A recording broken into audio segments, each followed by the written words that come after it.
Good evening, ladies and gentlemen. I'm Mark Twain. I said, I'm Mark Twain.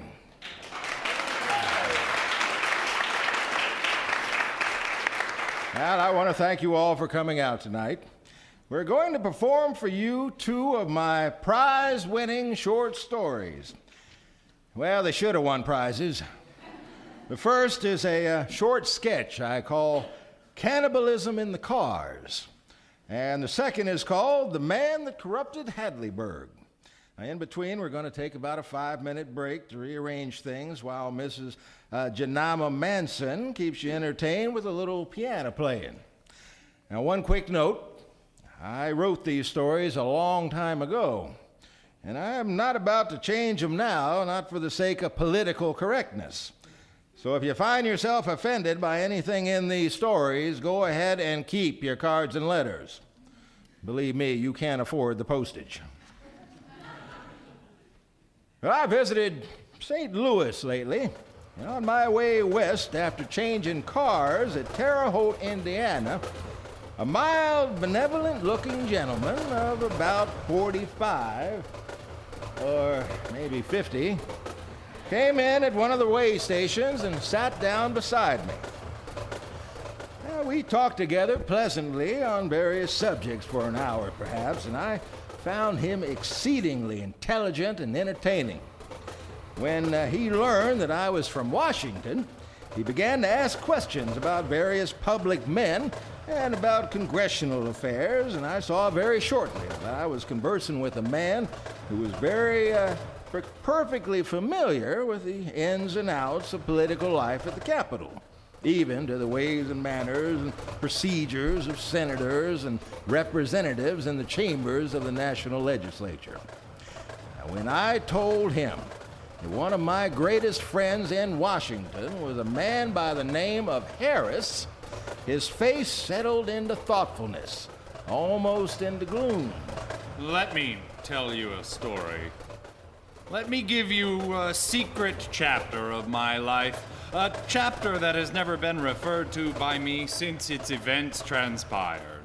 Listen patiently and promise that you will not interrupt me. On the 19th of December, 1853, I started from St. Louis in the evening train bound for Chicago. There were only 24 passengers, all told. There were no ladies and no children. We were in excellent spirits, and pleasant acquaintances were soon formed. The journey bade to be fair and a happy one, where no individual in the party, I think, had even the vaguest presentiment of the horrors we were soon to undergo. For as we entered that tremendous prairie solitude that stretches its leagues and leagues of houseless dreariness, it began to snow. Soon, the drifts had piled all around us, and the train was forced to a dead halt. The snow held for days with no end in sight, and an exhaustive search of the train failed to turn up any rations. Upon the 7th day, a savage hunger looked out of every haggard and hopeless eye. That thing which had been growing up in every heart was ready to leap from every lip at last. Richard H. Gaston of Minnesota rose up. All knew what was coming. All prepared. Every emotion, every semblance of excitement was smothered. Only a calm, thoughtful seriousness appeared in the eyes that were so lately wild. Gentlemen, it cannot be delayed any longer. The time is at hand. We must determine which of us shall serve, or rather be served, to furnish food for the rest. Gentlemen, I nominate the Reverend James Sawyer of Tennessee. For what? I nominate Mr. Daniel Sloat of New York. I nominate Mr. Samuel A. Bowen of St. Louis. Gentlemen, Mr. Chairman, Mr. Sloat. Sir, I desire to decline in favor of Mr. John A. Van Nostrand, Jr. of New Jersey. If there be no objection, the gentleman's desire will be acceded to. I most strenuously object. Your objection is noted, Mr. Van Nostrand. The nomination of Mr. Sloat stands. I wish to withdraw my name from consideration. I object. The nominations of Messrs. Sawyers and Bowen will stand. I move that the nominations now close and that the House proceed to election by ballot. Mr. Chairman. Mr. Sawyer. Gentlemen, I protest earnestly against these proceedings. They are in every way irregular and unbecoming. I must beg to move that they be dropped at once, and that we elect proper officers to assist the chairman and then go on with the business before us understandingly.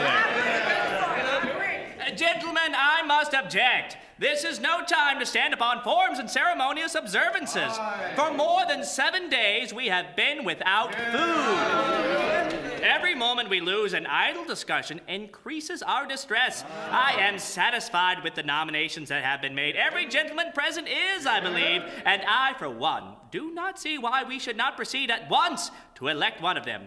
I wish to offer a resolution. It would be objected to and have to lie over one day under the rules, thus bringing about the very delay you wish to avoid. The gentleman from New Jersey. Gentlemen, I am a stranger among you. I have not sought the distinction that has been conferred upon me, and I feel a delicacy about...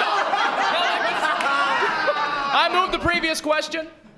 The motion was carried, and further debate shut off, of course. The motion to elect officers was passed, and under it, Mr. Gaston retained his chairmanship, Mr. Blake was elected secretary, Messrs. Holcomb, Dyer, and Baldwin, a committee on nominations, and Mr. R.M. Howland, purveyor, to assist the committee in making selections. A recess of half an hour was taken, and some little caucusing followed. At the sound of the gavel, the meeting reassembled, and the committee reported in favor of Messrs. George Ferguson of Kentucky, Lucian Herman of Louisiana, and William Messick of Colorado as candidates. The report was accepted. Mr. Chairman, the report being properly before the House now, I move to amend it by substituting for the name of Mr. Herman that of Mr. Lucius Harris of St. Louis, who is well and honorably known to us all. I do not wish to be understood as casting the least reflection upon the high character and standing of the gentleman from Louisiana. Far from it. I respect and esteem him as much as any gentleman here present possibly can. But none of us can be blind to the fact that he has lost more flesh during this week than we have lain here than any among you. None of us can be blind to the fact that the committee has been derelict in its duty, either through negligence or a graver fault, in thus offering for our suffrages a gentleman who, however pure his own motives may be, has really less nutrient in him. The gentleman from Missouri will take his seat. The chair cannot allow the integrity of the committee to be questioned, save by the regular course under the rules. What action will the House take upon the gentleman's motion? I move to further amend the report by substituting Mr. Harvey Davis of Oregon for Mr. Messick. It may be urged by gentlemen that the hardships and privations of frontier life have rendered Mr. Davis tough. But gentlemen, is this a time to cavil at toughness? No. Is this a time to be fastidious concerning trifles? No. Is this a time to dispute about matters of paltry significance? No, gentlemen. Bulk is what we desire. Substance, weight, bulk. These are the supreme requisites now. Not talent, not genius, not education. I insist upon my motion. Mr. Chairman, I do most strenuously object to this amendment. The gentleman from Oregon is old, and furthermore bulky only in bone, not in flesh. I asked the gentleman from Virginia if it is soup we want instead of solid sustenance. If he would delude us with shadows. If he would mock our suffering with an Oregonian specter. I ask him if he can look upon the anxious faces around him.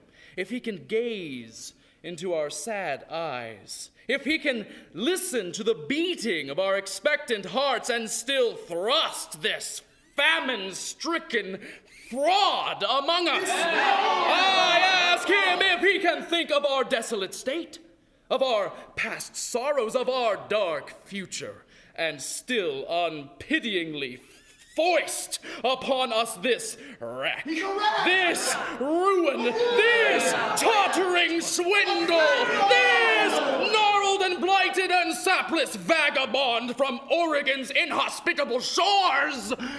Never!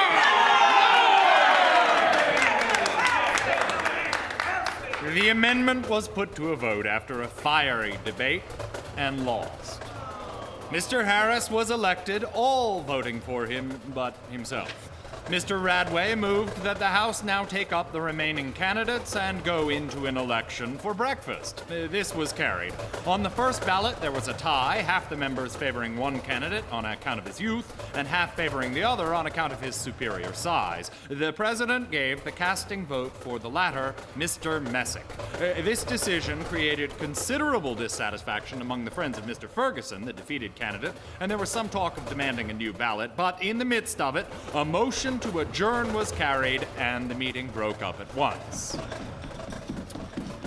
The preparations for supper diverted the attention of the Ferguson faction from the discussion of their grievance for a long time. And then, when they would have taken it up again, the happy announcement that Mr. Harris was ready drove all thought of it into the winds. Come and get him! We improvised tables by propping up the backs of car seats and sat down with hearts full of gratitude to the finest supper that had blessed our vision for 7 torturing days. How changed we were from what we had been just a few short hours before. Hopeless, sad-eyed misery, hunger, feverish anxiety, desperation then. Thankfulness, serenity, joy too deep for utterance now.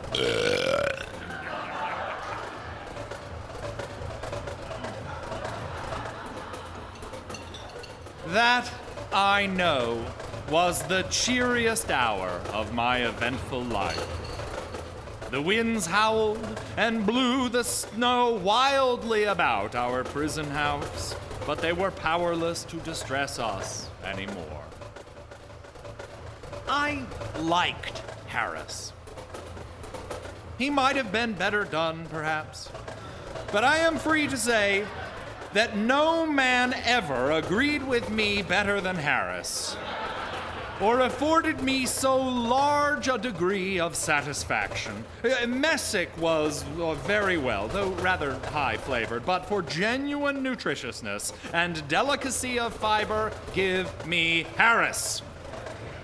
Messick had his good points. I will not attempt to deny it, nor do I wish to do it, but he was no more fitted for breakfast than a mummy would be, sir, not a bit.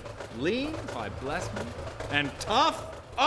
He was very tough. You could not imagine it. You could never imagine anything like it. Do you mean to tell me? Do not interrupt me, please. After breakfast, we elected a man by the name of Walker from Detroit for supper. He was very good. I wrote his wife so afterward. He was worthy of all praise. I shall always remember Walker. He was a little rare, but very good. And then the next morning, we had Morgan of Alabama for breakfast. Now, he was one of the finest men I ever sat down to. Handsome, educated, refined, spoke several languages fluently, a perfect gentleman. He was a perfect gentleman, and singularly juicy. For supper, we had that Oregon patriarch, and he was a fraud. There was no question about it. Old, scraggy, tough. Nobody can picture the reality. I finally said, "Gentlemen, you can do as you like, but I will wait for another election." And Grimes of Illinois said, "Gentlemen, I will wait also. When you elect a man that has something to recommend him, I shall be glad to join you again." It soon became evident that there was general dissatisfaction with Davis of Oregon, and so, to preserve the goodwill that had prevailed so pleasantly since we had had Harris, an election was called, and the result of it was that Baker of Georgia was chosen. He was splendid. Well, after that, we had Doolittle and Hawkins and McElroy. Now, there was some complaint about McElroy because he was uncommonly short and thin, and Penrod, and two Smiths, and Bailey. Bailey had a wooden leg, which was a clear loss, but otherwise good. And a gentleman by the name of Buckminster, a poor stick of a vagabond that wasn't any good for company and no account for breakfast. We were glad we got him elected before relief came. And so the blessed relief did come. Yes. It came one bright, sunny morning just after election. John Murphy was the choice, and there never was a better, I am willing to testify, but John Murphy came home with us in the train that came to succor us and lived to marry the widow Harris, relict of our first choice. He married her and is happy and respected and prosperous yet. It was like a novel, sir. It was a romance. This is my stopping place, sir. I must bid you goodbye. Anytime you can make it convenient to tarry a day or two with me, I shall be glad to have you. I like you, sir. I have conceived an affection for you. I could like you as well as I liked Harris himself, sir. Good day, sir, and a pleasant journey. And he was gone. I never felt so stunned, so distressed, so bewildered in my life. But in my soul, I was glad he was gone. With all of his gentleness of manner and his soft voice, I shuddered whenever he turned his hungry eye upon me. And when I heard that I had achieved his perilous affection, and that I stood almost with the late Harris in his esteem, my heart fairly stood still. And I was bewildered beyond description.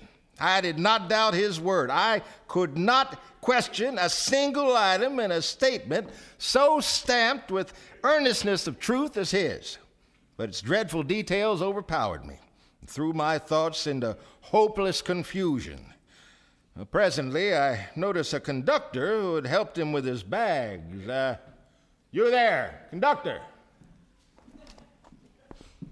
Who was that man? He was a member of Congress once, and a good one. But he got caught in a snowdrift in the cars, and like to have been starved to death. He got so frostbitten and frozen up generally, and used up for want of something to eat, that he was sick out of his head 2 or 3 months afterwards. He's all right now, only he is a monomaniac. And when he gets on that old subject, he never stops till he's ate up the whole carload of people he talks about. He would have finished the crowd by this time, only he had to get out of here. He had got their names down as pat as ABC. When he gets them all ate up but himself, he always says, "Then the hour for the usual election of breakfast having arrived, and there being no opposition, I was duly elected, after which, there being no objections offered, I resigned. Thus I am here." Well, as you might imagine, upon learning the whole of the matter, I felt inexpressibly relieved to know that I had only been listening to the harmless vagaries of a madman, instead of the genuine experiences of a bloodthirsty cannibal.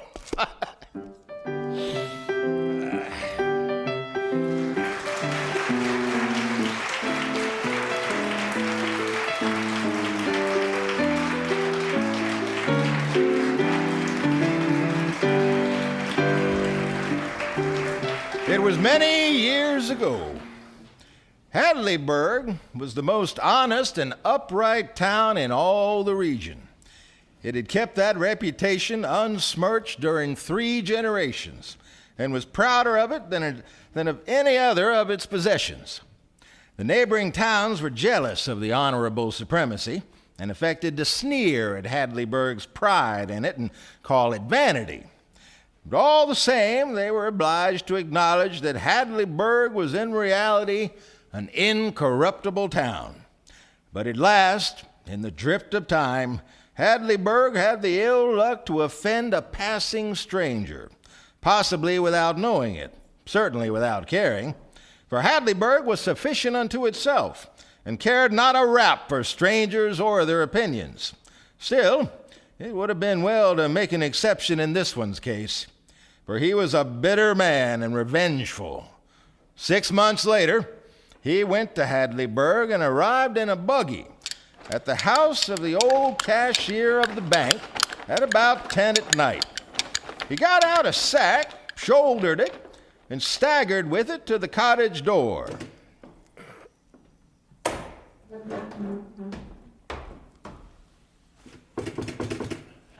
Come in. Pray keep your seat, madam. I will not disturb you. There. Now it is pretty well concealed. One would hardly know it was there. Can I see your husband a moment, madam? No, he has gone to Brixton and might not return before morning. Very well. I merely wanted to leave that sack in his care to be delivered to the rightful owner when he shall be found. I am a stranger. He does not know me. I am merely passing through the town tonight to discharge a matter which has long been in my mind. My errand is now completed, and I go pleased and a little proud, and you will never see me again.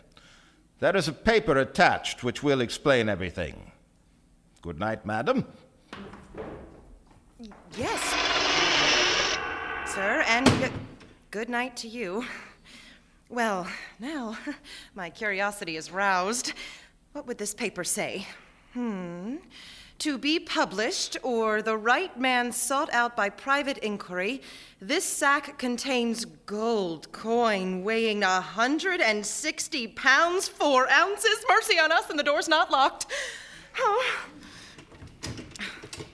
Oh, my goodness. I hope there are no burglars about, what with Mr. Richards being gone. Okay, so it says, I am a foreigner and am presently going back to my own country. I am grateful to America for what I have received at her hands during my long stay under her flag. And one of her citizens, a citizen of Hadleyburg, I am especially grateful for a great kindness done me a year or two ago. I was a gambler. I was a ruined gambler who arrived in this village at night hungry and without a penny. I begged for help in the dark and begged of the right man. He gave me $20. That is to say, he gave me my life.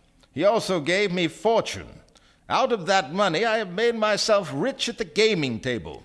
And finally, a remark which he made to me remains with me to this day and has at last conquered me.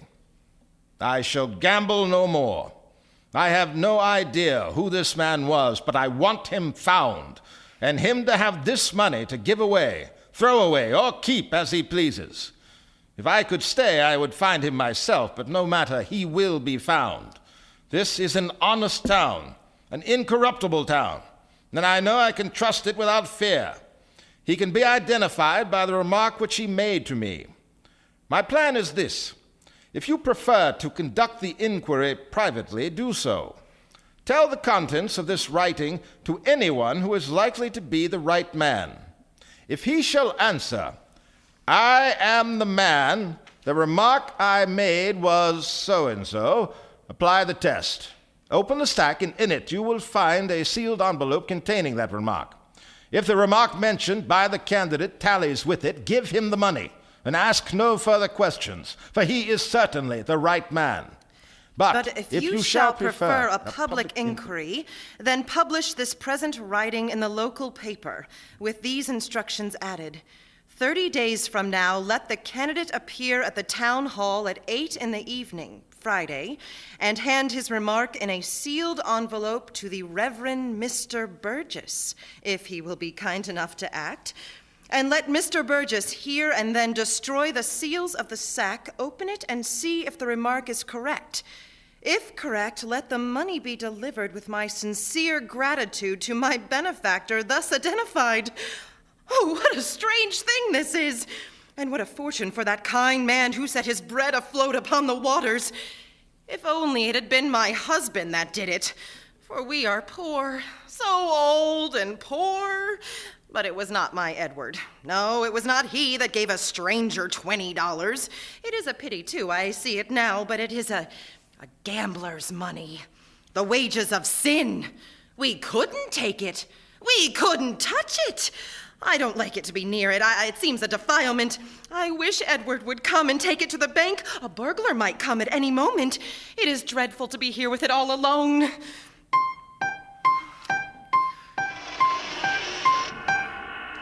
I am so glad you've come. I'm so tired. Tired, clear out. It is dreadful to be poor and have to make these dismal journeys at my time of life. Always at the grind on a salary, another man's slave, and he's sitting at home in his slippers. I am sorry for you, Edward. You know that. But be comforted. We have our livelihood, we have our good name. Yes, Mary, never mind my talk. It's just a moment's irritation. Kiss me. There. It's all gone now. Here. What's this sack? Then his wife told him the great secret. It dazed him for a moment, and then he said, It weighs 160 pounds. Why, Mary, it's $40,000. Think of it, a whole fortune. Give me the paper. Isn't it a romance? It's like the impossible things one reads about in books. We're rich, Mary, rich! All we've got to do is bury the money and burn the papers. If the gambler ever comes to inquire, we'll merely look coldly upon him and say, what nonsense! We've never heard of you nor your sack of gold. And in the meantime, while you are running on with your jokes, the money is still here. And it is fast getting along toward burglar time. Very well. We shall make the inquiry public. Think of the noise it will make. And it will make all the other towns jealous, for no stranger would trust such a thing to any town but Hadleyburg, and they know it. I must get to the printing office now, or I'll be too late. But stop, Edward! Don't leave me here alone with it! Oh, dear. Mr. Cox! Mr. Cox! Here is a good thing for you, Cox. Put this in your paper. But it may be too late, Mr. Richards. But I'll see. The Richardses sat down to talk the charming mystery over. They were in no condition for sleep. The first question was, who could the citizen have been who gave the stranger the $20? Both answered it in the same breath. Barclay Goodson. Yes, he could have done it. And it would have been like him. Everybody will grant that, Edward. Privately, anyway. For 6 months now, the village has been its own proper self once more. Honest, narrow, self-righteous, and stingy. It is what he called it till the day he died. Said it publicly, too. Yes, and he was hated for it. Well, he didn't care. I reckon he was the most hated man among us. Except Reverend Burgess. He deserves it. He'll never get another congregation here. Mean as this town is, it knows how to estimate him. And doesn't it seem odd that this stranger would appoint Burgess to deliver the money? Well, yes, it does. That is... Why so much that ising? Would you select him? Well, maybe the stranger knows him better than this village. Mary, he's not a bad man. Nonsense. And I know it to be true. The whole of his unpopularity had its foundation in that one thing. As if that one thing wasn't enough all by itself. Plenty. But he wasn't guilty of it. I can't believe it, and don't. How do you know? It is a confession. He was the only man who knew he was innocent. I could have saved him, and, well, I hadn't the pluck to do it. When the thing was new and hot and the town made plan to ride him on a rail, my conscience hurt me so that I couldn't stand it. And I went privately and gave him notice, and he got out of town and stayed out till it was safe. Edward, if the town had found out... Don't. It scares me yet to think of it. I was even afraid to tell you. But Edward, suppose it should come out one day. It won't. Why? Because everybody thinks it's Goodson, and he didn't care. It settled the business, and that saved us, Mary. Bless you, I'm not doubting that. Then, with strong interest, they took up the gold sack mystery again. Soon the conversation began to suffer breaks, interruptions caused by absorbed thinkings. The breaks grew more and more frequent. At last, Richards lost himself wholly in thought. He sat long, gazing vacantly at the floor, and by, he began to punctuate his thoughts with little nervous movements of his hands that seemed to indicate vexation. His wife, too, had relapsed into a thoughtful silence. Then, Richard seemed to arrive at a definite purpose, and without a word, he put on his hat and passed quickly out of the house. His wife sat brooding with a drawn face and did not seem to be aware she was alone. Lead us not into Oh, but we are so poor. So poor. Lead us not into Who would be hurt by it? And no one would ever know. Lead us not into... He's gone. Huh? Oh, dear, he may be too late. Maybe not. Maybe there's still time. God forgive me. It's awful to think such things, but... Lord, how we are made. How strangely we are made. If we had waited. Oh, if we had only waited a little and not been in such a hurry. Cops! Richard. Nobody knows about this but us. Not a soul. On honor, not a soul. Oh, if it isn't too late. Let's get upstairs to the office. Wait a minute. Here's our mailboy, I think. Maybe. Johnny. Yes, sir? You needn't ship the early mail, nor any mail. Wait till I tell you. It's already gone, sir. Gone? Yes, sir. Timetable from Brixton and all the towns beyond changed today, sir. Had to get the papers in 20 minutes earlier than common. I had to rush. If I'd been 2 minutes later... What Richards possessed you to be in such a hurry? I can't make out. I see it now, but somehow I never thought, until it was too late. Next time, be hanged. It won't come in 1,000 years. Then the friends separated without a good night and dragged themselves home with the gait of mortally stricken men. At their homes, their wives sprang up with an eager, Well? Then saw the answer with their eyes and sank down sorrowing without waiting for it to come in words. In both houses, a discussion followed of a heated sort. A new thing. There had been discussions before, but only heated ones, not ungentle ones. If you had only waited, Edward, you must run straight to the printing office and spread it all over the world. It said publish it. It also said to do it privately, if you liked. Yes, that's true, but when I thought what a stir it would make and what a compliment it was to Hadleyburg that a stranger should trust it so... Oh, certainly. If you stopped to think, you would have seen that you couldn't find the right man because he is in his grave and hasn't left chick nor child nor relation behind him. And as long as the money went to somebody that awfully needed it and nobody would be hurt by it, and... But after all, Mary, it must be for the best. It must be. And we must remember that it was so ordered. Oh, everything's ordered.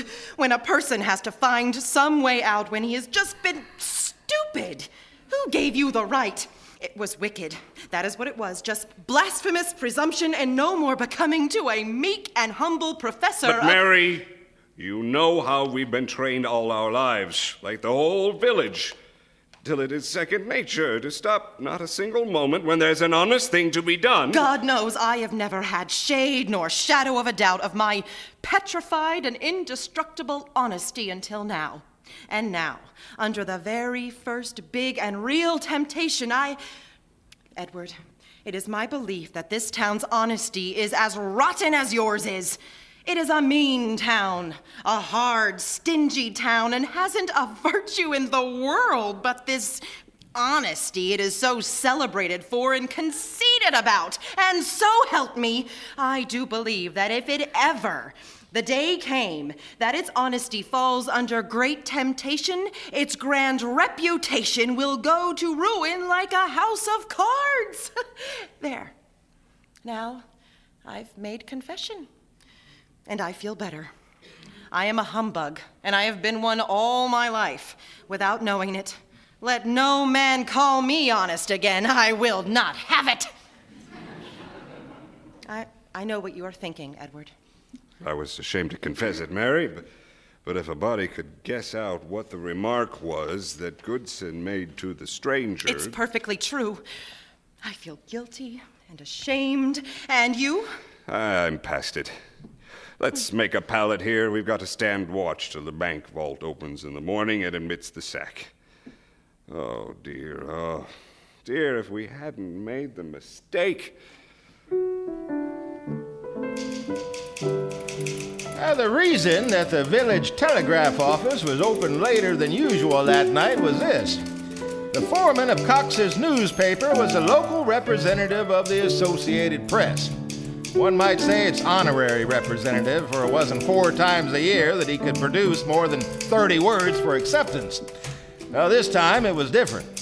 His dispatch stated what he'd caught got an instant answer. Send the whole thing. All the details. 1,200 words. Hadleyburg village woke up world celebrated, astonished, happy, vain beyond imagination.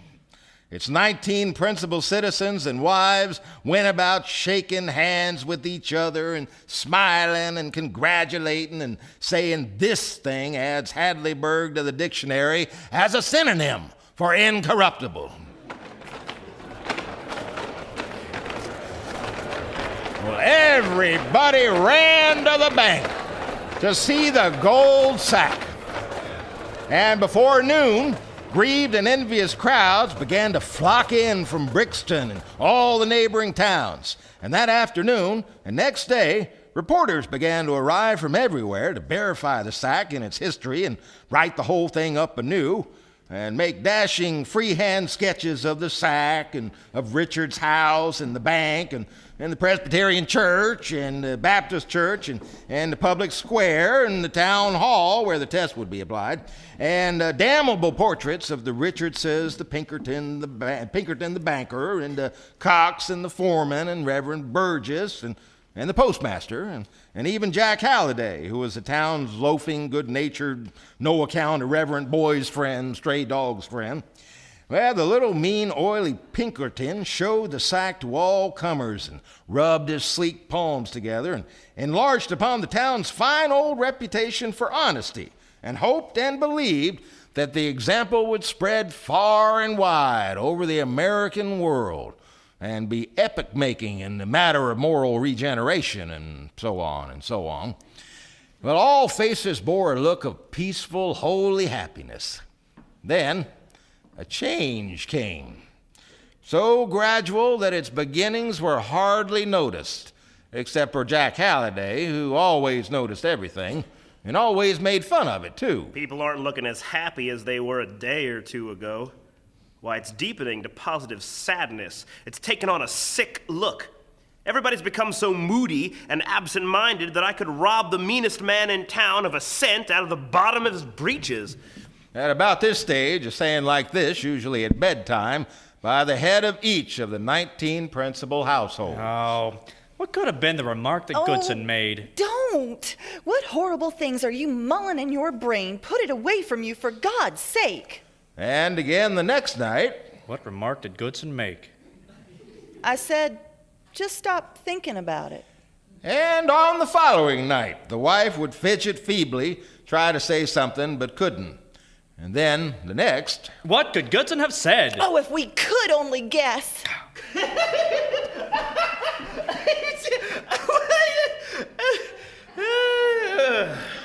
Well, Jack Halliday's laugh falls upon a mournful and hollow vacancy and emptiness here in Hadleyburg. Not a smile findable anywhere. Surely I can get a laugh using a cigar box on a tripod as a camera. Here, there, hi, folks.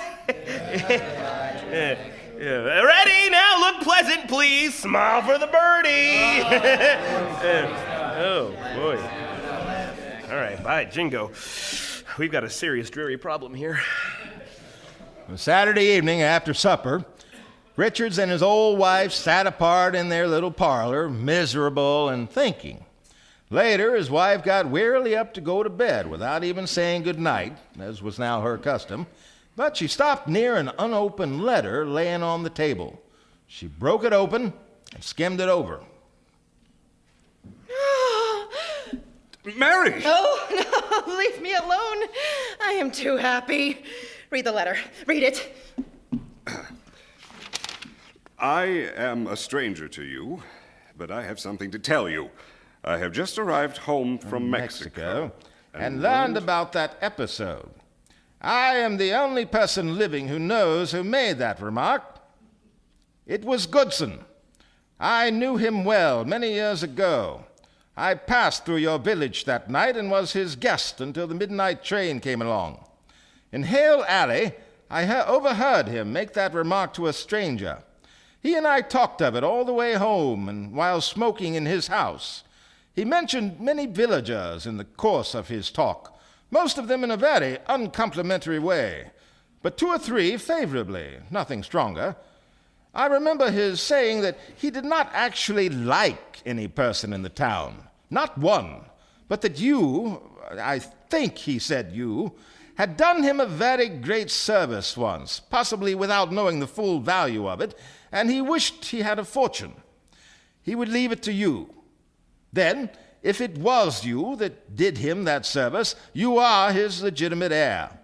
I know that I can trust you to your humor and honesty. For a citizen of Hadleyburg, these virtues are an unfailing inheritance. And so, I am going to reveal to you the remark. If you are not the right man, you will seek the right one. The remark is, you are far from being a bad man. Go and reform. Howard L. Stevenson. Edward, the money is ours, and I am so grateful. Oh, so grateful. Kiss me, dear. It's forever since we kissed, and we needed it so. The money. And now you are free of Pinkerton and his bank, and nobody's slave anymore. I could fly for joy. I never liked Goodson, but I love him now. But you ought to have told me, Edward. Well, Mary, you see... Now stop hemming and hawing and tell me about it. Everybody believes there was only one good, generous soul in this village, and now it turns out that it's you, Edward. Why didn't you tell me? Mary, I can't. I can't because, well, he made me promise I wouldn't. Made you promise? Edward, what do you tell me that for? Mary, do you think I would lie? Oh, no, we have wandered far enough from our bearings. God spare us that! In all your life, you have never uttered a lie. But now that the foundations of things seem to be crumbling from under us, lead us not into temptation. I think you made the promise, Edward. Let it rest so. Let us keep away from that ground. Now that it is all gone by, let us be happy again. It is not a time for clouds. The couple lay awake most of the night. Mary happy and busy. Edward busy, but not so happy. Mary was planning what she would do with the money. Edward was trying to recall that service. Did I render a service? Well, the letter says I did, but Mr. Stevenson was just a trifle unsure as to whether the performer of it was me or some other... Why did my name remain in Stevenson's mind as the right man, not some others? That looks good. Yes. Yeah, that looks very good. So, yes, I performed this service, but what exactly was it that I did? Nothing I could ever have done for Goodson would be worth bestowing a fortune upon me. Perhaps it was... Oh, no, that couldn't be. Maybe... No, impossible. He could have drowned. I swum out and tugged Goodson ashore while he was unconscious, with a great crowd looking and applauding. No. The town would have known about that. Mary would have known, and I can't swim anyway. This must be a service rendered possibly without knowing the full value of it. I have it! Years ago, Goodson came near marrying a very sweet and pretty girl named Nancy Hewitt. But in some way or other, the match had been broken off. The girl died. Goodson remained a bachelor and became a soured despiser of the human species.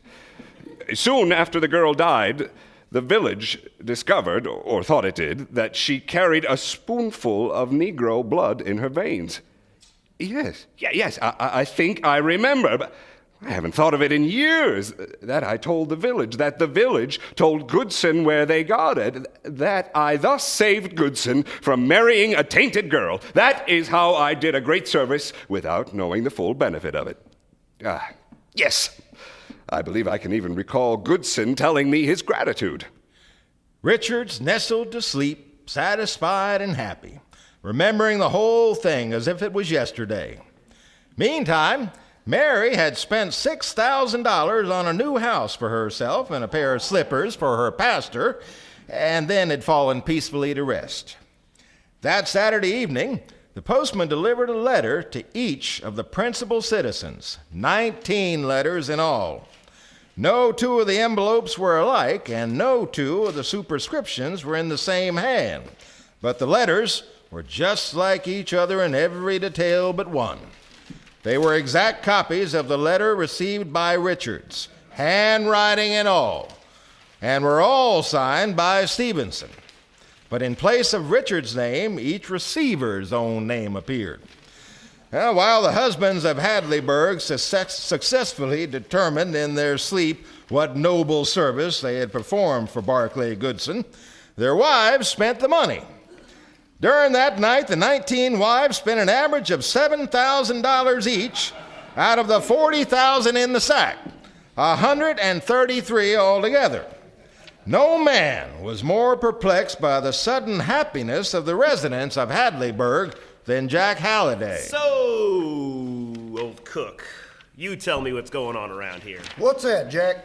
Well, I saw this placid ecstasy in Mrs. Wilson's face today, and my thought was that her cat must have had kittens. Well, she does look happier, Jack, but there's not kittens. Shad Belly Wilson must have had a neighbor break a leg from the looks of him. Well, no, Jack, can't say as I've heard tell of that. I hear the Wilsons are even devising to have a fancy dress ball. They're not making any actual promises, mind you, but they're telling all their acquaintanceship they're thinking the matter over. Ha! And that George Yates must have this ecstasy because he's a mother-in-law short. Well, I'd have heard if that were so, Jack. And that architect builder fellow from out of state who set up in town here just a few weeks back hadn't seen a customer since he hung up his sign. Now look at him. Every half hour, somebody's wife is in there whispering plans about how they're maybe thinking of building. Pinkerton and 2 or 3 other of the well-to-do types are thinking about county seats. But they don't want to count their chickens quite yet. It's odds going on, Jack, no doubt. Well, Cook, it foots up that there's 19 Hadleyburg families temporarily in heaven. I don't know how it happened, only that Providence is off duty today. The days drifted along, and the bill of future squanderings got higher and higher, wilder and wilder, more and more foolish and reckless. It began to look as if every member of the 19 would not only spend his whole $40,000 before receiving day, but be actually in debt by the time he got the money. Now, some light-headed people did not stop with planning to spend. They really spent on credit. Land, mortgages, farms, speculative stocks, fine clothes, horses, and other things. And presently, in some faces, the ecstasy was replaced by anxiety. Halliday wasn't the only puzzled man. The Reverend Mr. Burgess was followed wherever he went. And if he found himself in a retired spot, a member of the 19 would appear, thrust an envelope into his hand, whispering, "To be opened at the town hall Friday evening," and then vanish away like a guilty thing. It never occurred to him that all this crowd might be claimants. When the great Friday came at last, he found that he had 19 envelopes.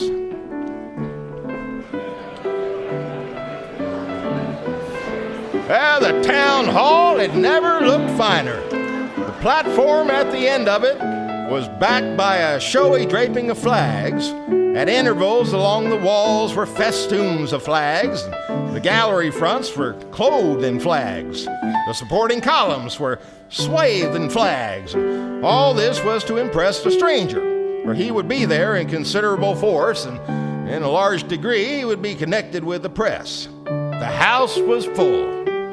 The gold sack stood on a little table at the front of the platform, where all the house could see it. The bulk of the house gazed at it with a burning interest, a wistful and pathetic interest. A minority of 19 couples gazed at it tenderly, lovingly, proprietarily, and the male half of this minority kept going over to themselves the moving little impromptu speeches of thankfulness for the audience's applause and congratulations, which they were presently going to get up and deliver. But when the Reverend Mr. Burgess rose and laid his hands on the sack, he could hear his microbes gnaw. The place was so still. He related the sack's curious history, then went on to speak of Hadleyburg's old and well-earned reputation for honesty.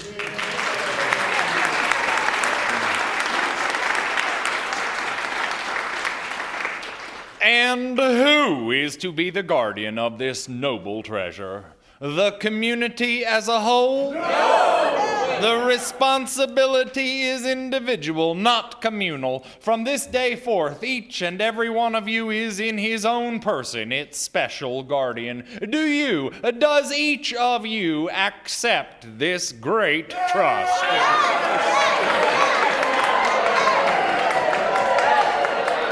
Then all is well. Transmit it to your children and your children's children. Today your purity is beyond reproach. Today there is not a person in your community who could be beguiled to touch a penny not his own. See to it that you abide in this grace.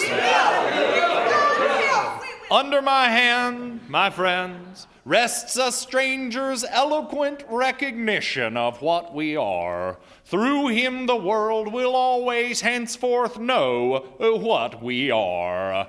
I shall now open the envelope.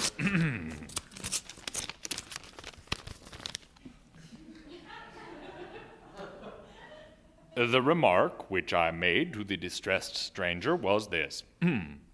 You are very far from being a bad man. Go and reform. Now, we shall know in a moment whether that remark here quoted corresponds with the one concealed in the sack, and the gold herein then belongs to the fellow citizen who will henceforth stand before the nation as a symbol of that special virtue which has made our town famous, Mr. Bilson. Well, now, looky here. Deacon Bilson is standing, but so is Lawyer Wilson. What's this now? Why do you rise, Mr. Wilson? Because I have the right. Perhaps you'll be good enough to explain to this house why you rose? With great pleasure. I wrote the paper. It is an impudent falsity. I wrote it myself. I asked the chair to read the name. Well, it says John Wharton Bilson. There. What have you got to say for yourself now? What kind of apology are you going to make to me and this insulted house? No apologies are due, sir. I publicly charge you with pilfering my note from Mr. Burgess and substituting a copy of it signed with your name. I alone of living men possessed the secret of its wording. Order. Here, gentlemen, let us not forget the proprieties. Evidently, there has been a mistake somewhere. That is all. If Mr. Wilson gave me an envelope, and I remember now that he did, I still have it.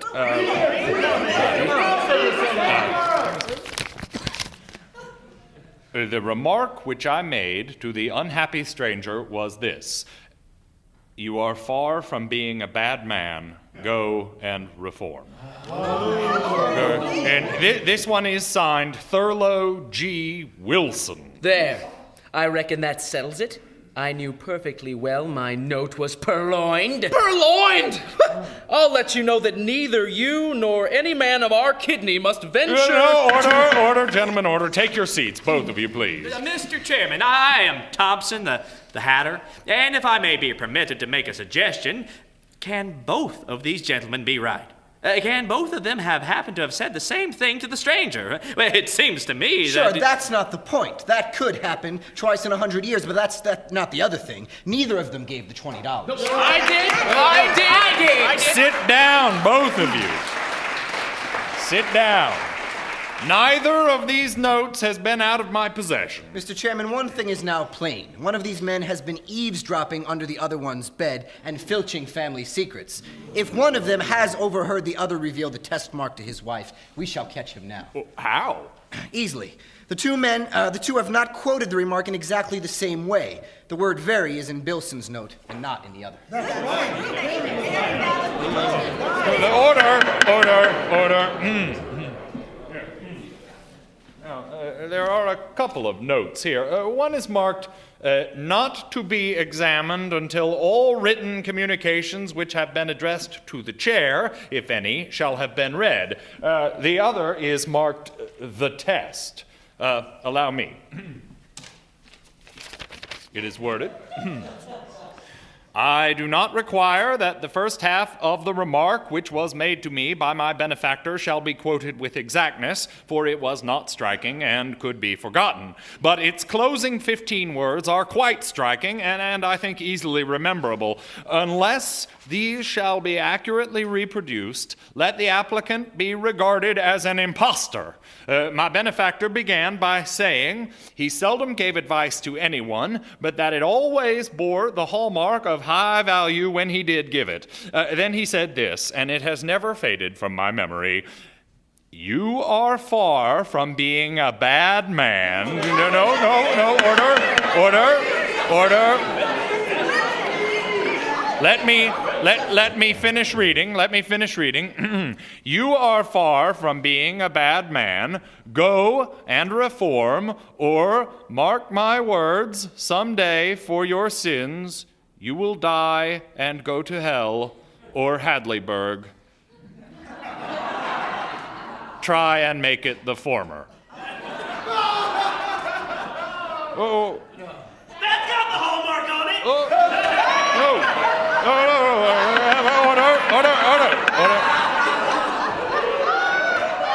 Order.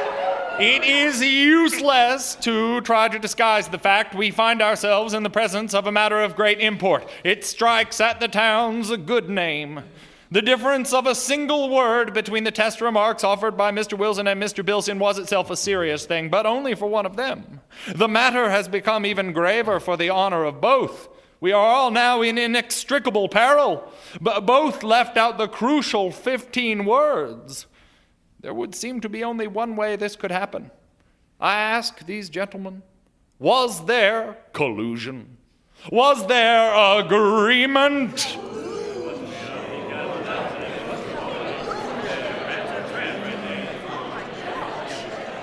Bilson was not used to emergencies. He sat in a helpless collapse, but Wilson was a lawyer. He struggled to his feet, pale and worried. I ask the indulgence of the House while I explain the most painful matter. I am sorry to say what I am about to say, since it must inflict irreparable injury upon Mr. Bilson, whom I have always esteemed and respected until now, and in whose invulnerability to temptation I entirely believed, as did you all. But for the preservation of my own honor, I must speak, and with frankness. I confess with shame, and now I beseech your pardon for it, that I said to the ruined stranger all of the words contained in that test remark, including the disparaging 15.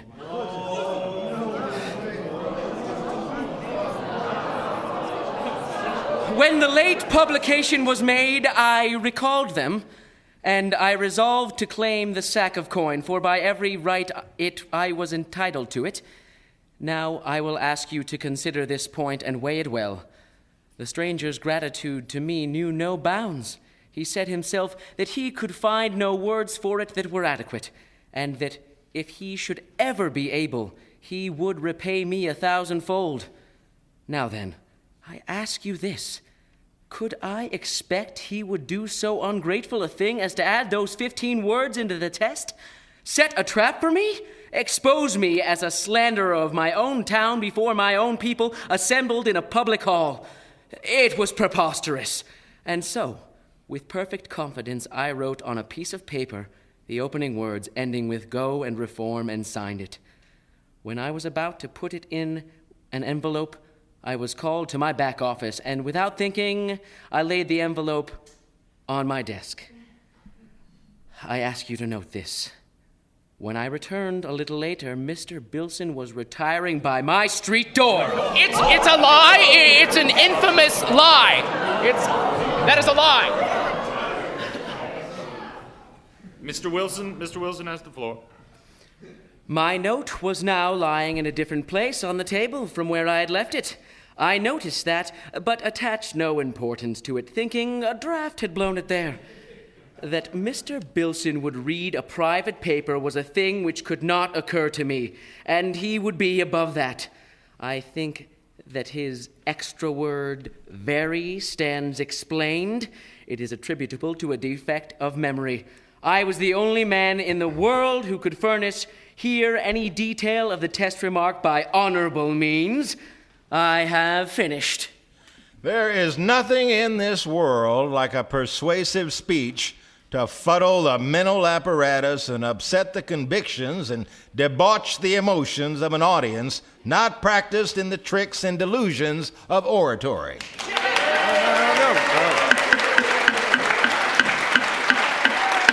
Let us proceed. I move 3 cheers for Mr. Wilson, symbol of special virtue, Order to your places. You forget that there is still a document to be read. I forgot.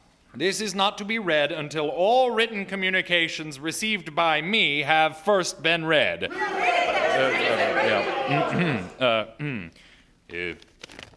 The remark which I made to the stranger, "You are far from being a bad man. Go and reform," signed by Mr. Pinkerton, the banker.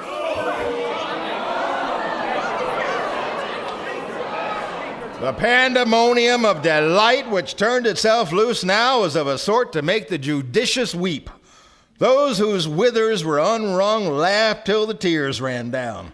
The reporters, in throes of laughter, set down disordered pothooks which would never in the world be decipherable, and a sleeping dog jumped up, scared out of its wits, and barked itself crazy at the turmoil.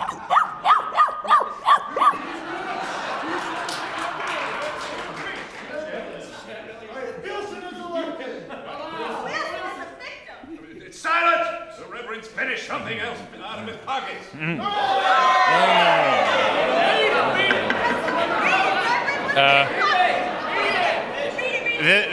The remark that I made, etc., "You are far from being a bad man, go," etc., signed Gregory Yates. The doors, close the doors, lock the doors. No incorruptible shall leave this place. Sit down, everybody. You are far from being a bad man. L. Ingsbold, Sergeant.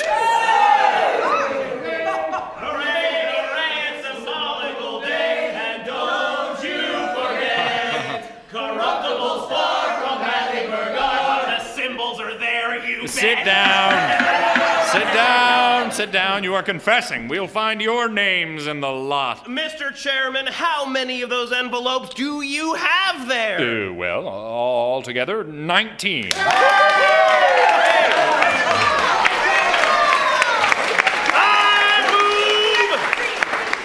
move that you open them all and read every signature that is attached to a note of that sort, and read also the first 8 words of that note. Second the motion.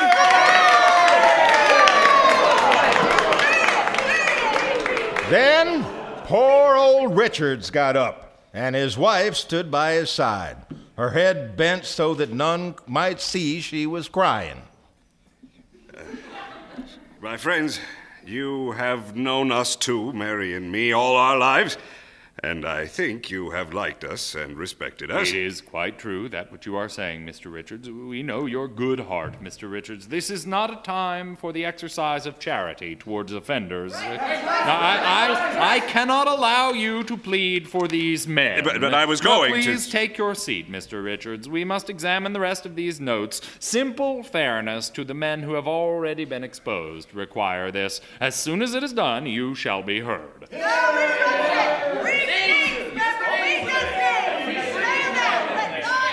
Mary, it is pitifully hard to have to wait. The shame will be greater than ever when they find out we're only going to plead for ourselves.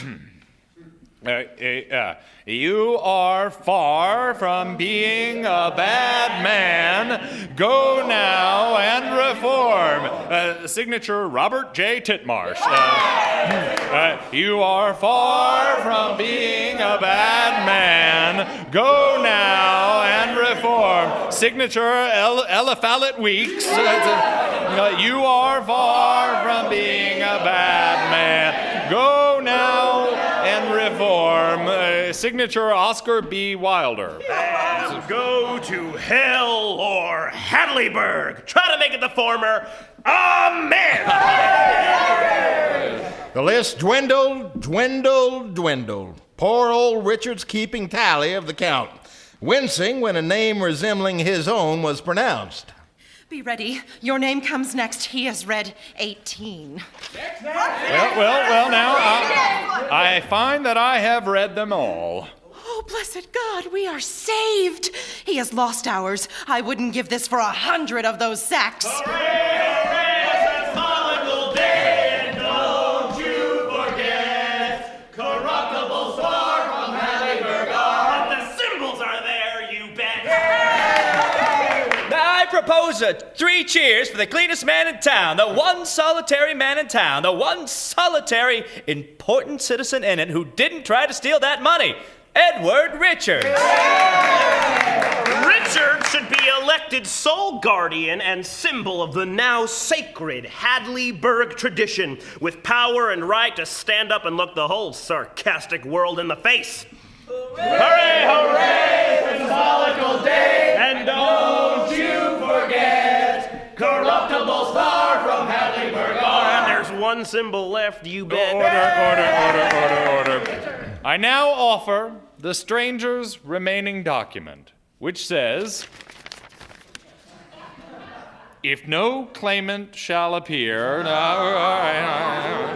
I desire that you open the sack and count out the money to the principal citizens of your town, they to take it in trust and use it in such ways as to them shall seem best for the propagation and preservation of your community's noble reputation for incorruptible honesty. A reputation to which their names and their efforts will add a new and far-reaching luster.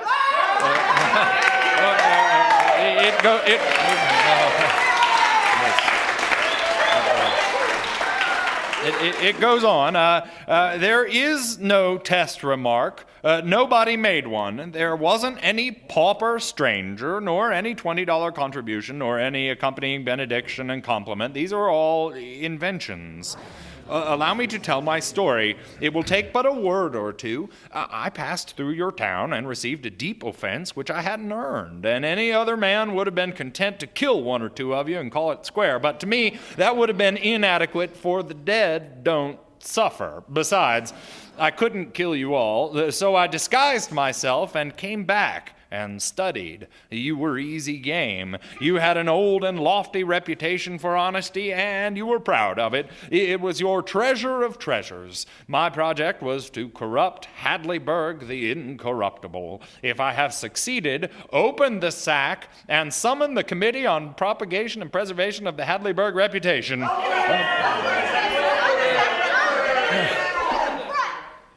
Friends? These are only gilded discs of lead. Mr. Wilson is chairman of the Committee on Propagation of the Tradition. I suggest that he step forward on behalf of his pals and receive and trust the money. You will allow me to say, without apologies for my language, damn the money! Oh, and him a Baptist! 17 symbols left. Step up, gentlemen, and assume your trust. Mr. Chairman, we've got one clean man left anyway, out of the late aristocracy, and he needs money, and he deserves it. I move that you appoint Jack Halliday to get up there and auction off that sack of gilt, $20 pieces, and give the result to the right man, the man whom Hadleyburg delights to honor, Edward Richards. Oh, Mary, can we allow it? You see, it's an honor reward, a testimonial to purity of character. Can we allow it? What ought we do? 15. I'm bid 15 for the sack. 20, 20, 20, thanks, 30, 30, thanks, 30, 30. Do I hear 40? 40 it is. Keep the ball rolling, gentlemen. Keep it on 50. Thanks, gentle Roman. Going at 50, 50, 50, 70, 70, 90. Splendid, splendid. 100, pile it up, pile it up. 120, 120, 140, just in time. 150, 200, superb. Do I hear 200 and 250? It is another temptation, Edward. I am all a tremble. But oh, we have escaped one temptation. 6. Did I hear the 6, 7, 700? And yet, Edward, when you think nobody suspects us. $800. Robin! Mrs. Parsons, did I hear you say thanks? 9. This noble sack of virgin lead going at only $900. Gilden and all, come! Do 1,000 gratefully yours. Did someone say 11? Someone say 11? A sack which is going to be the most celebrated in the whole universe. Oh, Edward, we are so poor. But do you think it best? Do as you think best. Meantime, a stranger who looked like an amateur detective, gotten up as an impossible English earl, had been watching the evening's proceedings with manifest interest and with a contented expression in his face. And he had been privately commenting to himself, "None of the 18 are bidding. That is not satisfactory. I must change that. The dramatic unities require it. They must buy the sack they tried to steal. This poor Richards has brought my judgment to shame. He is an honest man. The pot is his. He disappointed me, but let that pass. It seems the market is breaking at 1,050. Sold to the stranger for $1,282. I desire to say a word.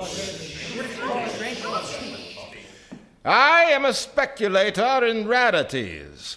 I can make a profit on this purchase just as it stands, but there is a way, if I can get your approval, whereby I can make every one of these leaden $20 pieces worth its face in gold and perhaps more.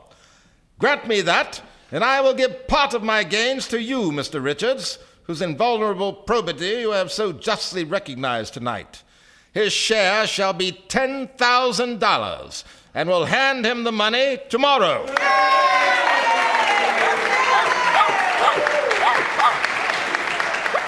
I would like a 2/3 vote from the town.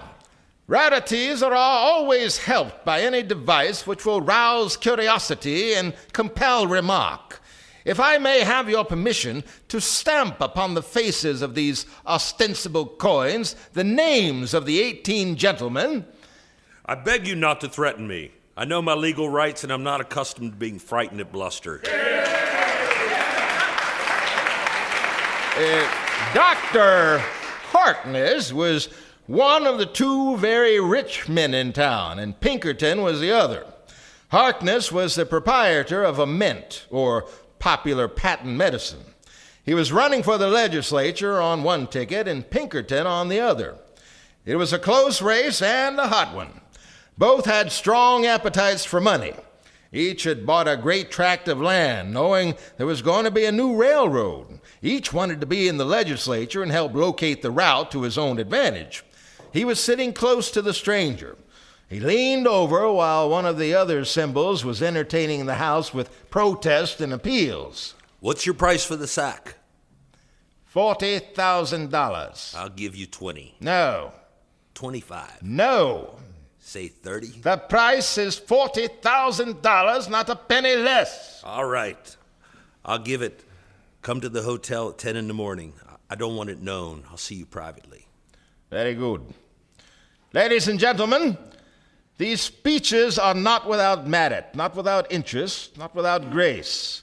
Yet if I may be excused, I will take my leave. I thank you for the great favor which you have shown me in granting my petition. I ask the chair to keep the sack for me until tomorrow and to hand these 3 $500 notes to Mr. Richards.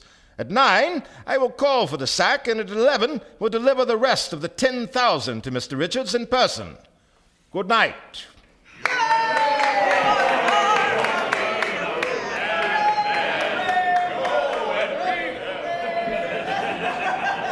At home, the Richardses had to endure congratulations and compliments until midnight.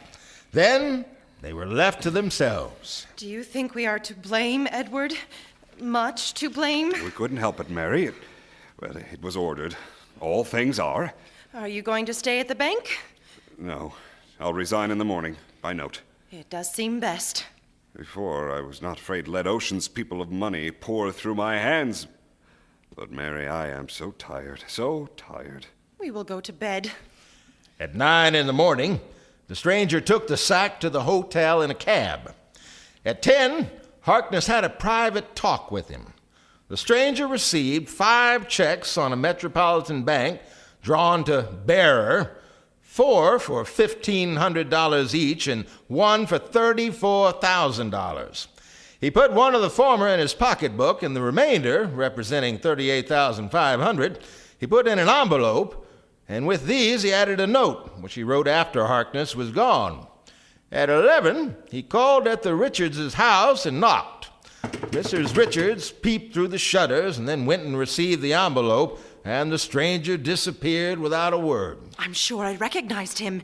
Last night it seemed to me that maybe I'd seen him before. Is he the man who brought the sack here? Then he is the ostensible Stevenson, too, and sold every important citizen in this town with his bogus secret. Now, if he has sent checks instead of money, we are sold, too, after we thought we had escaped. That envelope isn't fat enough, $8,500, and even the largest banknotes makes more bulk than that. Checks signed by Stevenson. I am resigned to take the money if it could come in banknotes, but it does seem that it was so ordered, Mary, but I have never had much courage. And I have not the pluck to try to market a check signed with that disastrous name. It would be a trap. The man tried to catch me. We escaped somehow or the other. Now he is trying a new way. Oh, Edward, it is too bad. Put them in the fire. Quick! We mustn't be tempted. It is a trick to make the world laugh at us along with the rest and give them to me, since you can't do it. He snatched them and tried to hold his grip till he could get to the stove. But he was human. He was a cashier. And he stopped a moment to make sure of the name. Oh, fan me, Mary, fan me. They are the same as gold. How lovely, Edward. Why? Look here. Look at this. 34, 38,500. Mary, the sack isn't worth $12, and Harkness, apparently, has paid about par for it, and the checks are made to bearer, too. This is a hint to collect them at some distant bank, I reckon. Perhaps Harkness doesn't want the matter known. Oh, it says a note here among them. It looks like that's Stevenson's handwriting. I am a disappointed man. Your honesty is beyond the reach of temptation. I honor you, and that is sincere, too. Dear sir, I made a square bet with myself that there were 19 debauchable men in your self-righteous community, and I have lost. Take the whole pot. You are entitled to it. It seems written with fire, Mary. It burns so. I am miserable again. To think, Mary, he believes in me. God knows I believe that once I deserve such beautiful words. I would put that paper away as representing more than gold and jewels and keep it always.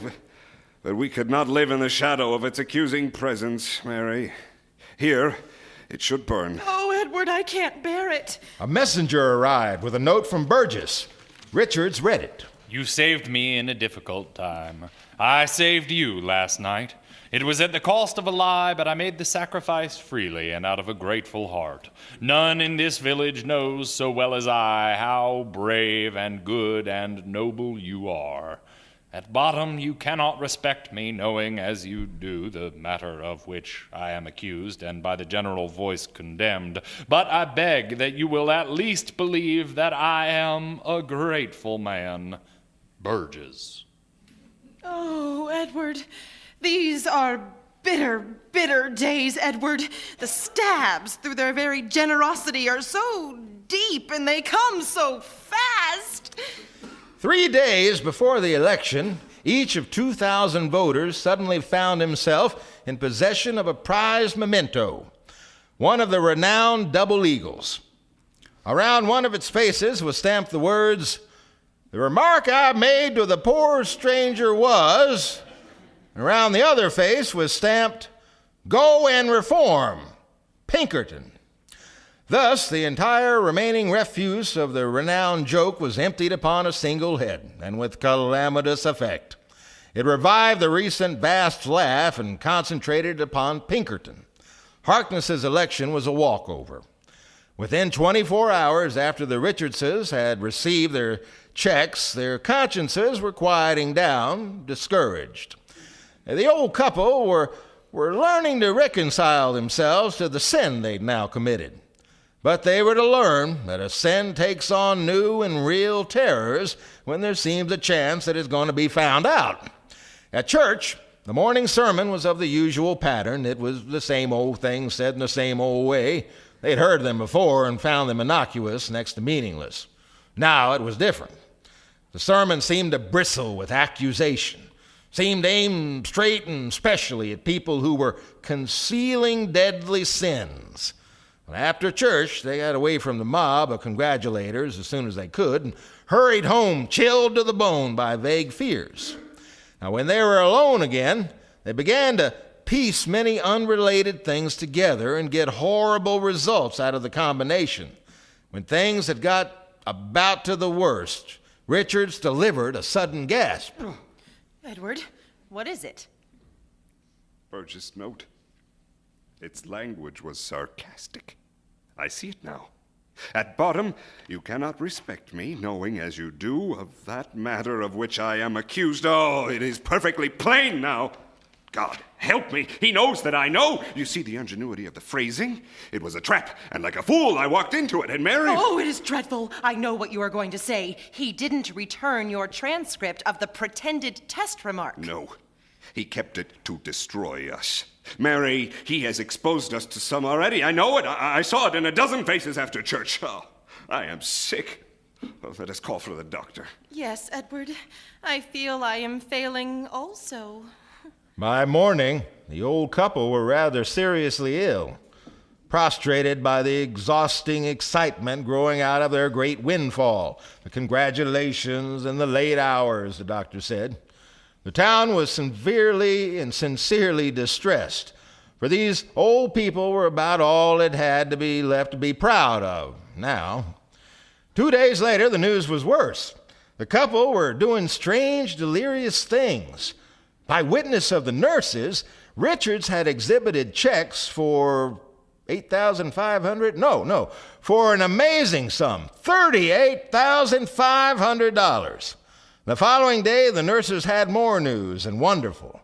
They had concluded to hide the checks, lest harm come to them, but when they searched, they were gone from under the patient's pillow, vanished away. Let the pillow alone. What do you want? We thought it best that the checks be taken... You will never see them again. They are destroyed.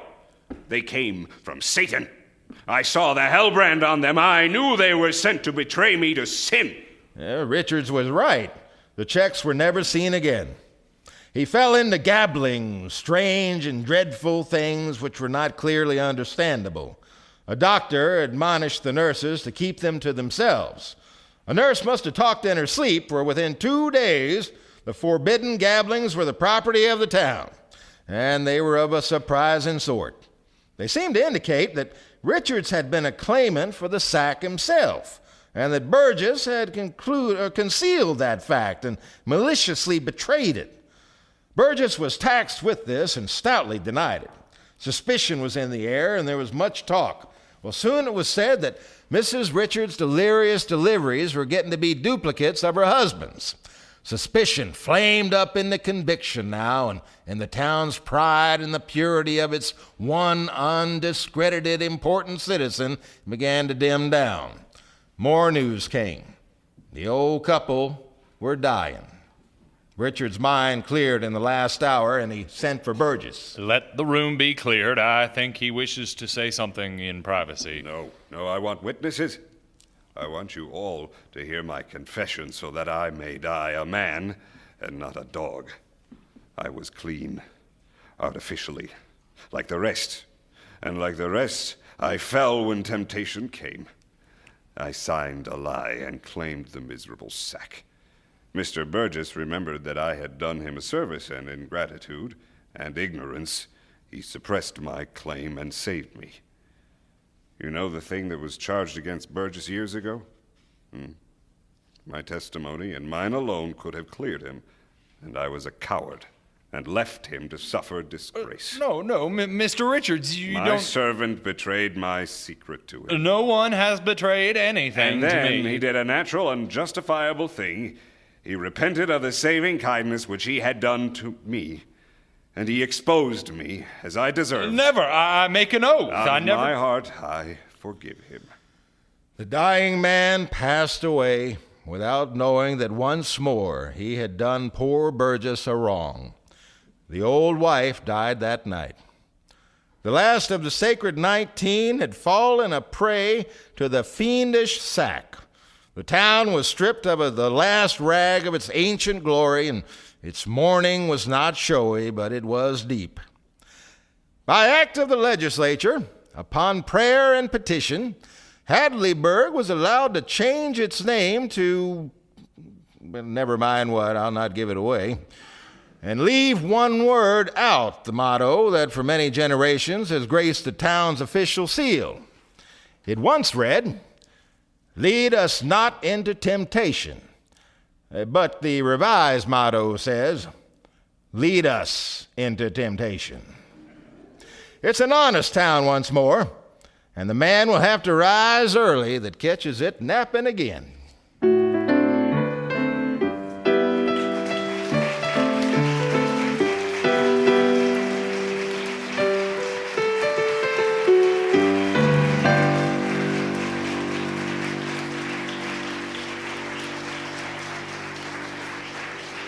I'd like to thank you all for joining us this evening, ladies and gentlemen.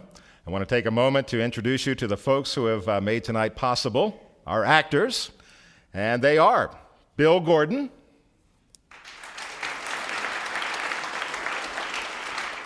Daniel Burrows, John Harrison,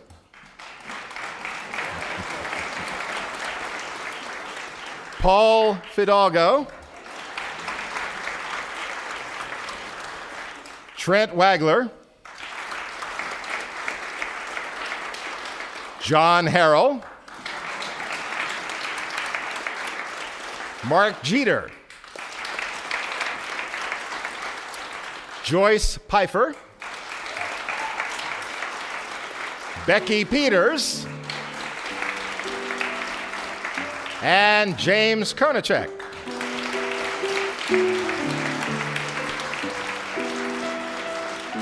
Our Foley artist, or sound effects men, are Aizcorbe and Aaron Coffey. And our lovely and talented all-purpose sign girl is Lee Ellis. Up in the booth, our lighting engineer is Mr. Tom Kernan. And our audio engineer is Jason Misterka. Tickling the ivories tonight for you is Miss Jenima Manson. And I am Mark Daughtrey. Thank you.